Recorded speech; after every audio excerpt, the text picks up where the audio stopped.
But the discussions ended nearly as soon as they began and without any major breakthroughs. Now, both sides did agree to work on a new prisoner exchange. However, on the matter of a ceasefire, statements from both delegations indicate that neither side budged on their positions. Moscow, for its part, maintained its maximalist terms, which includes Ukraine's surrender of 4 mainland regions that Russia attempted to illegally annex soon after the invasion in 2022. That's according to details of the peace memorandum reported by Russian state media. The direct peace talks came just one day after Ukraine's daring drone strike operation targeting airfields deep inside Russia. The Ukrainian president praised the brilliant operation, saying that the strikes were launched out of necessity. We don't want to demonstrate our strength. We are demonstrating it because the enemy doesn't want to stop. We demonstrate it in a fair way on military targets. And we don't only demonstrate it to the Russian aggressors, but also to all those allies that once were strong allies and have now started doubting us. The trust towards Ukrainians and faith in Ukraine has returned. Nick Paton Walsh breaks down how Ukraine carried out the operation. A bird's-eye view of humiliation. Ukrainian drones halfway across Russian Siberia, seconds from hitting the Kremlin's most prized bombers. But the data was bad for Moscow. 117 drones hitting 41 long-range bombers across Russia, a Ukrainian security source said. A torn-up skyline here in Belaya. Exactly what Moscow dreaded and Ukraine needed, a boost to its flagging morale. Damaging Russia's war machine for sure, but maybe also its calculus in peace talks. Our Operation Spiderweb yesterday proved that Russia must feel what its losses mean. That is what will push it toward diplomacy. Ukraine hit Irkutsk, 4,500 kilometers away from Ukraine, where Google Earth still shows similar propeller-driven aircraft in the open. But they also struck Alenia, right on the Arctic Circle. Similar planes also on Google. Another example of something that just was not meant to happen in Russia's brutal war of choice. The how was as extraordinary. Ukraine's security service head, Vasyl Malyuk, commenting here. And releasing these images of the wooden mobile homes they used the roof cavities of to hide the drones. Before their release, once Ukraine said all their operatives were out of Russia. The planes hit mainly the Tupolev 95 and Tupolev 22, the Ukrainian source said, aging, easy to damage, hard to replace. They were partly behind the nightly terrors that beset Ukrainian civilians. Whether these strikes make a dent in this daily toll will take weeks to learn. But it may also damage the Kremlin quicker, away from the front lines. Its pride hit hard. Although state TV put on a fierce display of why Russia has been pummeling Ukraine so relentlessly.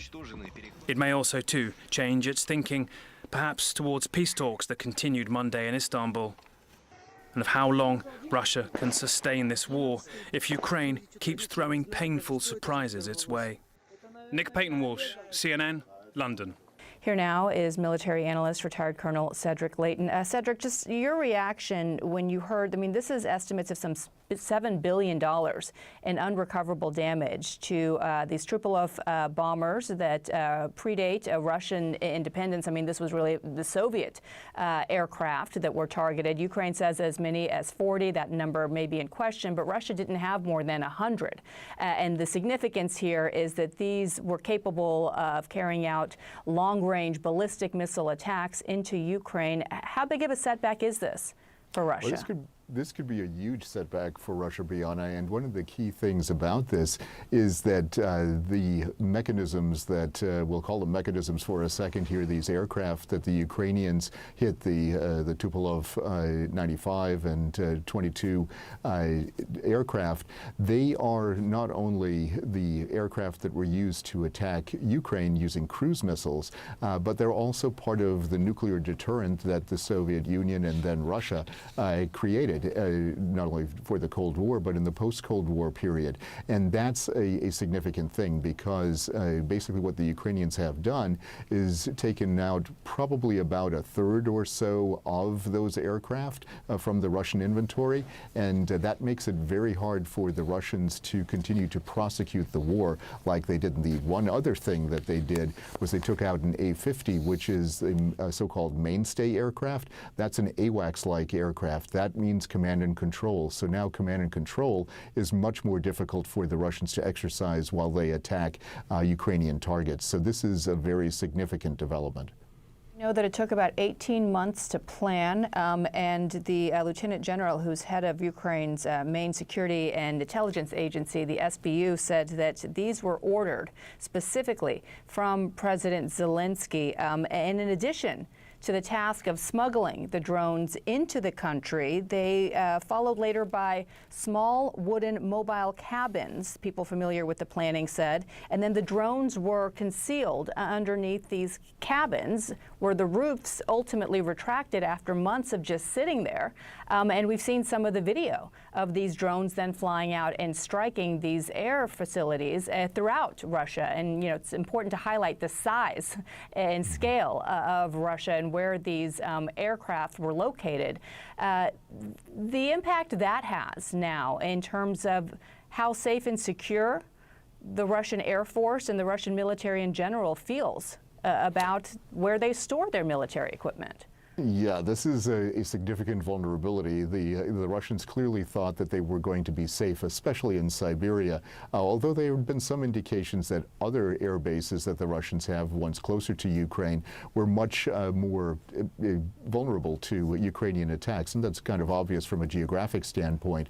But what the Ukrainians did was they, in essence, opened up Russia to these so-called first-person view drones, and these drones don't have a very long range. But the very fact that they were able to, in essence, subvert the Russian trucking system to get these drones into those wooden houses and then kind of do a James Bond-like retract the roof, type system where they actually moved the roofs back when they were ready to launch, that really shows a very high degree of planning, a very sophisticated planning effort, and those 18 months or so that it took to plan this was basically 18 months very well spent because they not only looked at the target on the Ukrainian side, but they assessed exactly what it would take to go after all of these different targets, all of these different air bases that they hit. And these air bases included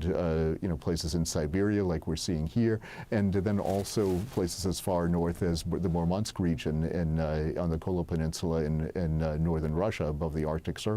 So these are the kinds of things that the Ukrainians did, and the planning was masterful. It's basically on the scale of what you would have seen in World War II when Winston Churchill told his version of the SBU, the Special Operations Executive in his case, back in 1940, he said, "Set Europe ablaze." Well, the Ukrainians have set part of Russia ablaze, and it's a very significant development.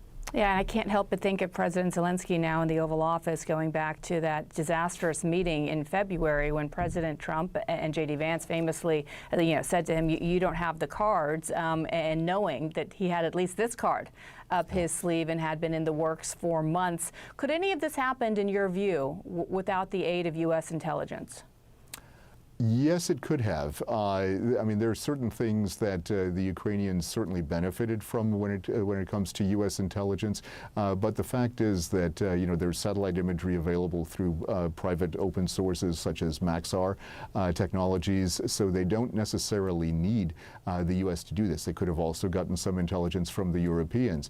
But the Ukrainians have a very extensive intelligence network within Russia. They've kind of proven that by conducting operations like this. And one thing we have to note is what President Zelensky said when he said that the, quote, office, unquote, meaning the, operational headquarters of at least part of this operation was right next to one of the regional headquarters of the FSB, the Russian State Security Service. So they were doing this right under the noses of the Russians, and that is certainly a very, very significant development from an intelligence perspective as well as from an operational perspective.